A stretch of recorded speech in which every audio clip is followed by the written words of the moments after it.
I'd like to just say a few brief words to clarify the traditional tantric view of the purpose of spiritual practice and how it is distinct from and must be distinguished from elements of modern psychology.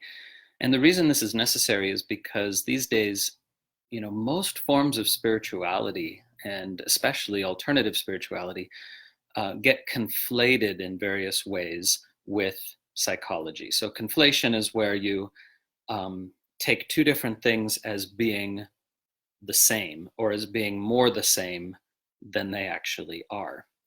So, of course, in the world of alternative spirituality, people are very into psychology and they've absorbed a lot of ideas from mostly what we might call pop psychology. What we find in self-help books is um, by experts variously called folk psychology and pop psychology. And of course, there are also mainstream books that are based in actual research psychology, citing actual, you know, peer-reviewed studies and so on. And I'm interested in that field as well, right? I find it fascinating. Um, an example would be a book by Jonathan Haidt called The Happiness Hypothesis. And this is a specifically interesting book because part of what he's doing there is he's taking the claims of traditional spiritual um, knowledge systems and traditional wisdom teachings from the Buddha to Confucius to Marcus Aurelius to Jesus, and he's evaluating these truth claims of traditional spiritual systems against modern scientific studies of psychology, neuroscience, and cognitive science. And of course, those fields have not yet reached their full maturation, but it's an interesting exercise um, to make that juxtaposition and to evaluate those claims from that uh, perspective. And I love Jonathan Haidt. He's an amazing social psychologist, but also such books kind of rest on the assumption that the the knowledge gained through these scientific studies is more valid in some sense, and that certain traditional ideas can be invalidated or have yet to be validated by modern studies. Now, I want to contrast this approach to a traditional tantric approach, which, when you really understand it, you may or may not be interested in, right? Because traditional tantra has actually little in common with a kind of psychology-based enterprise of self-exploration, right? So when tantra talks about discovering the true self, it's not talking about discovering kind of a deeper layer of your own psychology or your own psyche for that matter, right? So it's important to realize that tantra, like any other traditional spiritual path, is not really interested in self-exploration in the kind of psychological sense of that term. What it's interested in is liberation from the socially constructed identity, right? So and this is Tantra specifically. This is not all spiritual paths by any means. This is actually what distinguishes Tantra from some other spiritual paths. Um, is this radical um, or desire for radical release from the socio-cultural constructed identity. And this is why deity archetypes, like some of which you see pictured here, deity archetypes are central to Tantra because they are the code that you use to overwrite your socioculturally constructed identity. Okay, that is absolutely crucial to understand.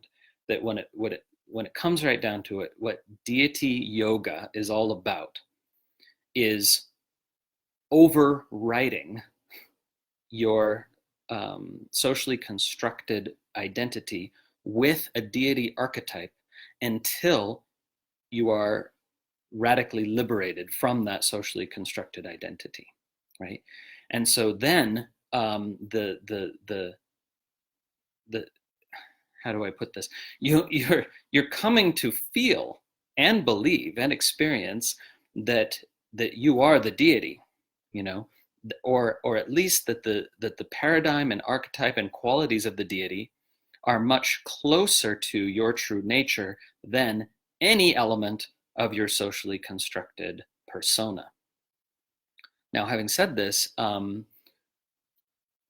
once the kind of overwriting of the deity archetype has successfully dislodged your belief in your socially constructed persona, that is to say, your identification with it, your belief that you are that.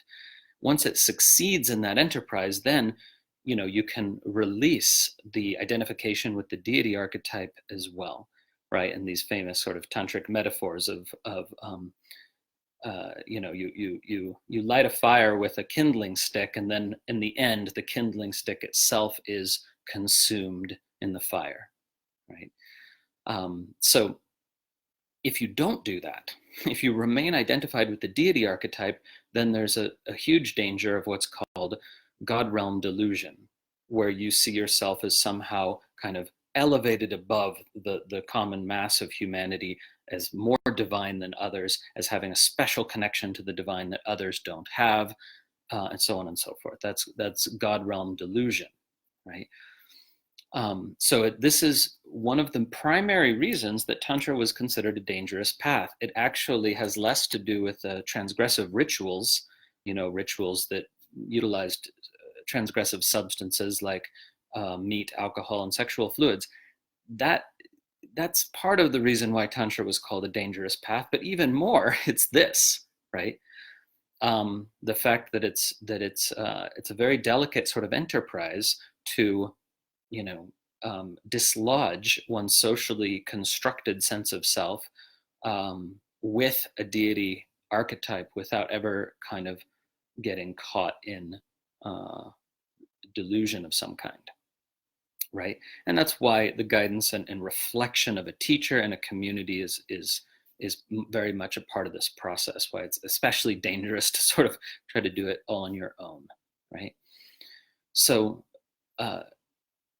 do you see what I mean? That there's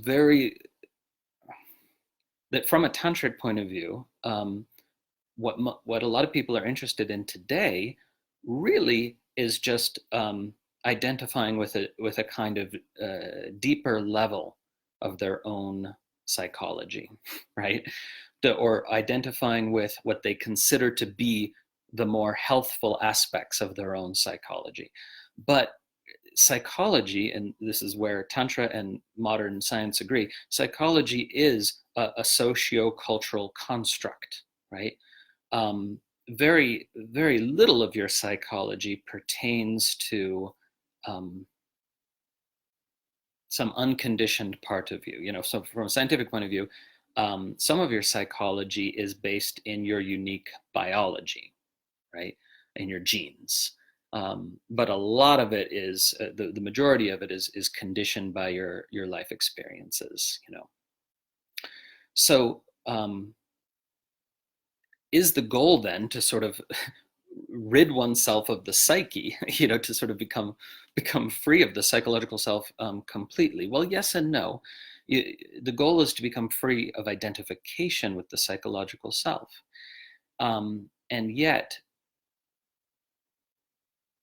something the tradition emphasizes through the oral transmission is that every liberated being expresses the kind of awakened and liberated state of consciousness uniquely, right? So we see this in the stories of the Siddhas and Mahasiddhas, these masters who, became completely self-realized and completely liberated. And these stories are, for the most part, not meant to be taken as kind of literal historical narratives. They are teaching stories. And one of the main things that these teaching stories illustrate is that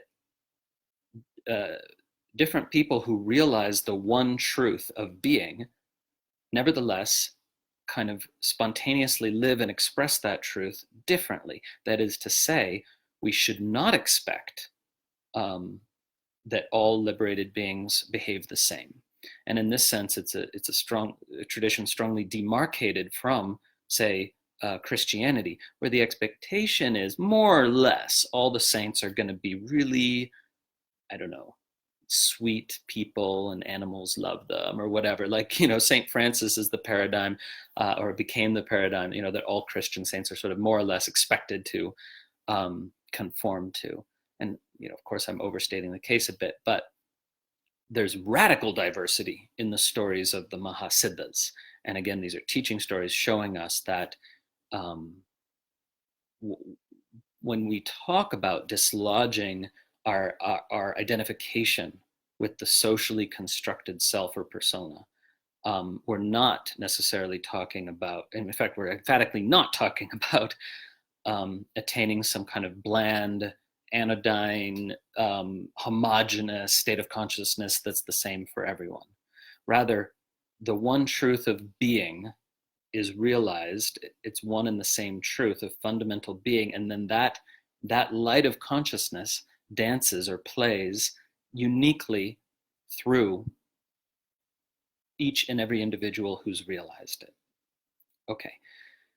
Now, of course, from a modern science, from a cog sci neuroscience perspective, one would say, well, that's because um, conditioning cannot be eliminated, and the difference we see in the way that these different apparently liberated beings express themselves does have to do with the parts of their conditioning which are not yet which are not um, dissolved, and which will probably never be dissolved.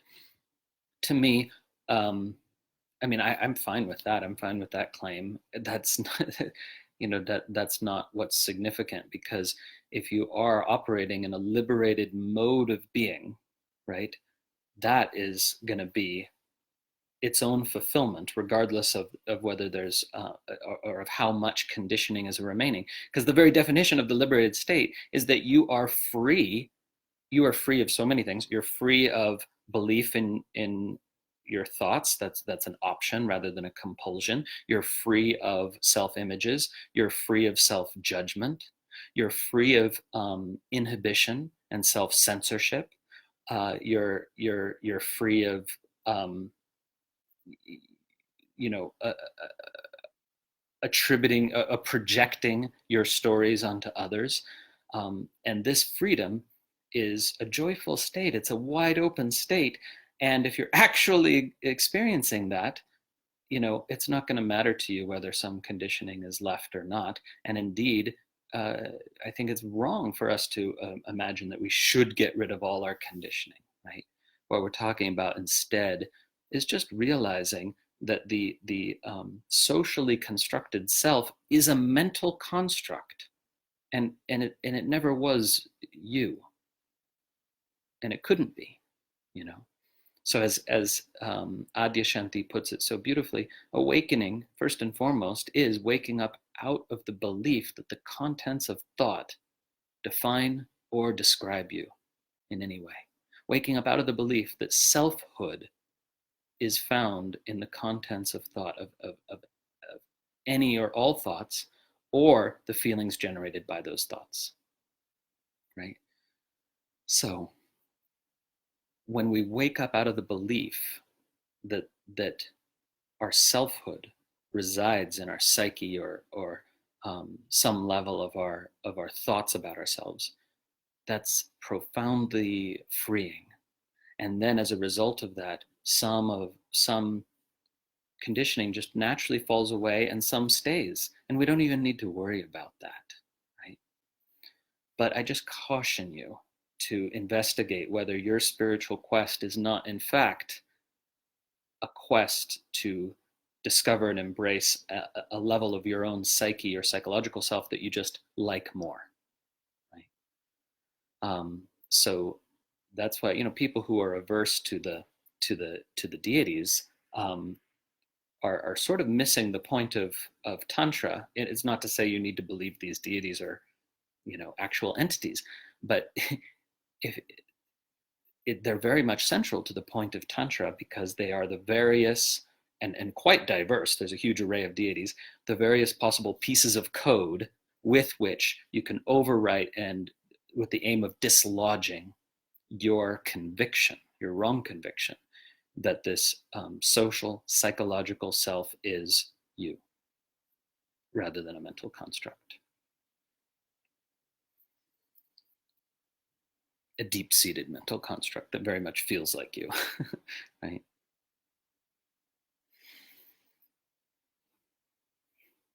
Yeah, just wanted to share that. Hope that sparks some contemplation for you. Have a beautiful rest of your week. Om.